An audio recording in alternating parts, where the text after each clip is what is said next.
नमस्कार विद्यार्थियों। आज हम गणित के एक महत्वपूर्ण विषय घातांक और घात को बहुत आसान तरीके से समझेंगे। जब किसी संख्या को बार बार उसी संख्या से गुणा किया जाता है तो उसे हम घात के रूप में लिख सकते हैं। जैसे 3 को 4 बार गुणा किया गया है, 3 गुना 3 गुना 3 गुना 3। इसे छोटे रूप में हम लिखेंगे 3 की घात 4। अब 5 की घात 3 को देखिए। यहाँ 5 आधार है और 3 घातांक है।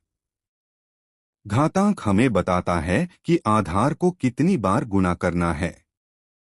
इसलिए 5 की घात 3 का अर्थ है 5 गुना 5 गुना 5, जिसका मान है 125। अब 2 की घात 5 का उदाहरण देखते हैं।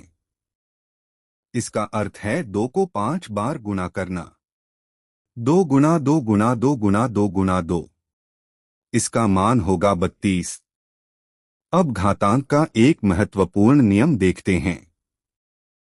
जब समान आधार वाली घातों का गुणा किया जाता है तो आधार वही रहता है और घातांकों को जोड़ दिया जाता है।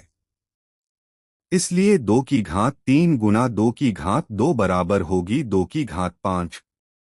याद रखें, गुणा में घात जोड़ते हैं। जब समान आधार वाली घातों का भाग किया जाता है तो घातांकों को घटाया जाता है। यहाँ 6 में से 2 घटाने पर 4 प्राप्त होता है।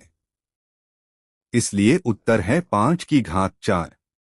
याद रखें, भाग में घात घटाते हैं।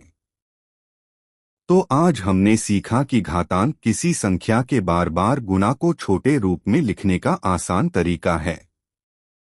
उम्मीद है आपको घातांक और घात का यह विषय समझ आ गया होगा।